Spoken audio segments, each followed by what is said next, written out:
Hey everyone, welcome to an episode of Ryder Tips. You may remember me from such things as how to cook fiesta chicken. Today I'm going to be going over a little bit of an intro to helping a beginner poker player. This video assumes that you already know the basic rules of no limit Texas Hold'em, such as where the button moves, how to bet, what the hand values are, and things like that. But what we do see a lot of beginners do is they can make a couple main mistakes that I want to touch on today, which is they call way too much, meaning this guy bets, this guy calls, and they see way too many what are called showdowns. And the showdown, of course, is that when you've got two cards, you've got another two cards, and maybe you've got like three people in the pot because they're all noobs and they keep calling. And they all show their hands down and someone wins the pot. Now, in a more experienced game, you'll probably see that less than 25% of the hands, maybe even less than that, go to the showdown, which is because the experienced players either know they're beat before they get there, so they folded, or they've at least been properly tricked into thinking they're beat. Because when you go to the showdown, you really want to be pretty sure that you've won the hand. Otherwise, you're going to too many showdowns, you're paying a lot of money, and you're losing a lot of it because you're not getting out early and saving your money for when you think you have a good hand. So a lot of beginners think that when they first hear poker, they think, oh, poker's all about reading people. You got to know when to bluff. You got to look into their eyes and see. No, that's all way too complicated. That's all very stupid, and it's not going to make you a better player right now. What you need to know right now is to focus on understanding your position at the table. And what I mean by that is when you've got a hand, it's less about how good of a hand you have and more about how many hands beat you. If I've got a pair of queens, for example, and on the board there's really nothing that can, if it's still top pair and that goes all the way to the river, that may be the best hand. But if you've got a pair of queens and there's 4 diamonds on the board, for example, and you don't have a diamond, anyone with a diamond beats you. It's all about understanding the situation, and that is one of the reasons that computers have not really maximized their profits in poker yet. Now, computers can play chess perfectly because chess is a game of complete information.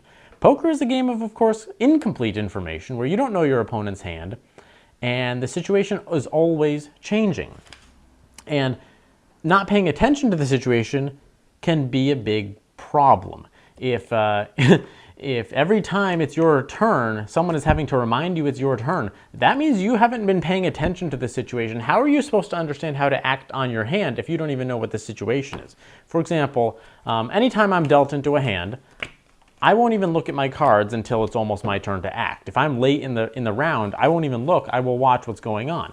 That's not me going, ooh, I can tell what they're doing by looking in their eyes and I can get... No. But the fact that I'm paying attention means that it's a big difference when it gets around to me. Did 6 people call the minimum bet or did 2 people raise? And when it gets around to me, I don't want to be going like this. Oh, what is it to me? 200? Nah, this isn't worth 200. Because it's not like that. Every hand is situational. If a lot of people have called, for example, so you've got high pot odds, you might want to call with a drawing hand, like an 8-9 suited or something, because you can hit a straight and you can hit a flush. You can hit a really powerful hand against several players. Now, if it gets around to you and a lot of people have called and you've got a really strong hand, you probably want to bump up the bet and get some of them out so that when you go to the next rounds, you're not against so many players that can outdraw you. So that's all really about just being aware of the situation, and that's going to get you really far. The 2 things: calculate how many hands can beat you. Is your opponent likely to have one of them? If so, play cautiously. Play with that in mind, that you might be beat. Maybe fold. Second thing, just be aware of the situation. How many people are in the hand? Things like that. So now we're going to be playing an example hand where I put some of these aspects to play. And of course, it's a complicated game, so I can't teach it all to you in 15 minutes, but I hope some of this helps. All right, so when you come to the table, before the hand, you may be thinking, oh, well, there's nothing I can do until the cards are dealt, right? No. So, as everyone knows, there's a dealer button, which moves around the table, and there's bets, small blind, big blind. Now, in addition to putting your blinds out on time, the other players will like you, the dealer will like you, and it proves you're paying attention, which other players will be more scared of you if they know you're paying attention.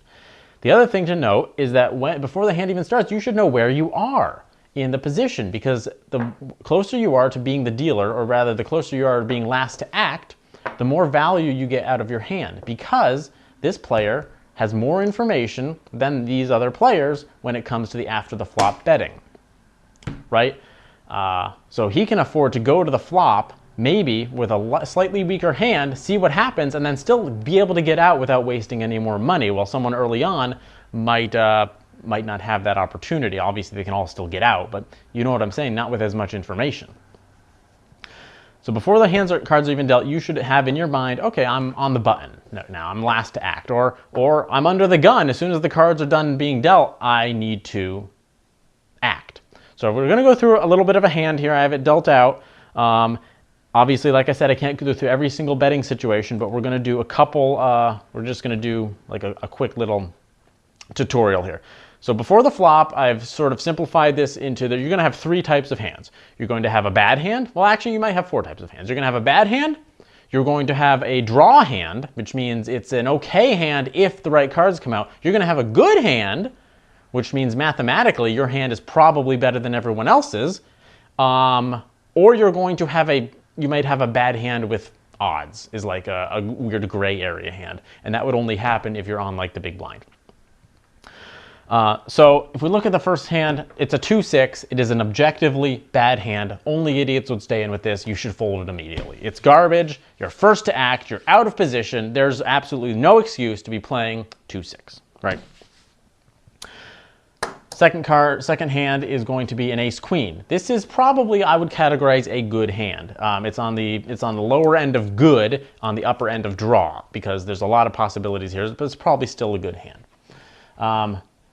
3-6 is a bad hand. This hand would fold. Now, ace-queen may limp in.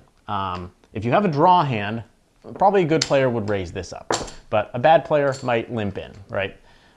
Say, oh, I'd like to hit something, because chances are if this hits, you're good. You're in good shape. That's what you want a draw hand to be. You want a draw hand to be something like, it's bad now if it misses, but if it hits, I'm probably the best hand, right?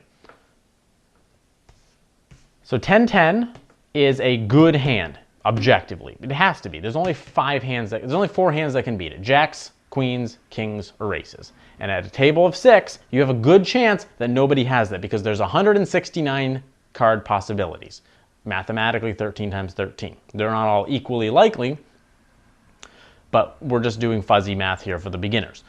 There's 169 hands. You have the 4th best. Oh my God, that is a great hand. You should be raising with this. You want to get people out that have draw hands. Maybe there's an ace-5 or something. Like maybe there's a king-8. Maybe there's a, you want to be raising. So 10-10 probably raises. 7-10 probably folds. And the big blind has Jack-King. Jack-King into a big bet. I have to assume that if I have Jack-King, there's probably at least, and someone's called and someone's raised, I'm thinking that there's probably an ace on the board. But this is a hand, it's an okay hand with the odds. And so we're going to talk about odds a little bit in a second, meaning there's money in, so I only have to put in another $2 for a total of, it's now a $6 pot, but if ace-queen stays in, it's like a $9 pot, right? So that's all in. Now, there's $9 in the pot. And if you're playing, you should know that. Now, you don't have to do the calc. You don't have to know, oh, it's 9.50 because the small blind. You don't have to know that it's exact. It's about 9, which is a big difference than if it's 2. Why does that matter? We'll find out in a sec. It's pretty obvious. It's because you're playing for the pot.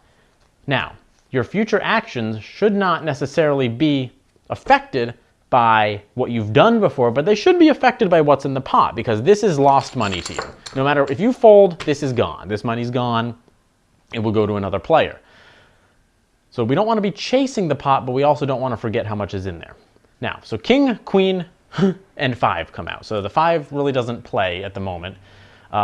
So king has made a pair, and they probably think they're in good position now because they have what's called top pair. Of the 3, they've got the top one. Ace, queen, has hit their queens, and 10-10.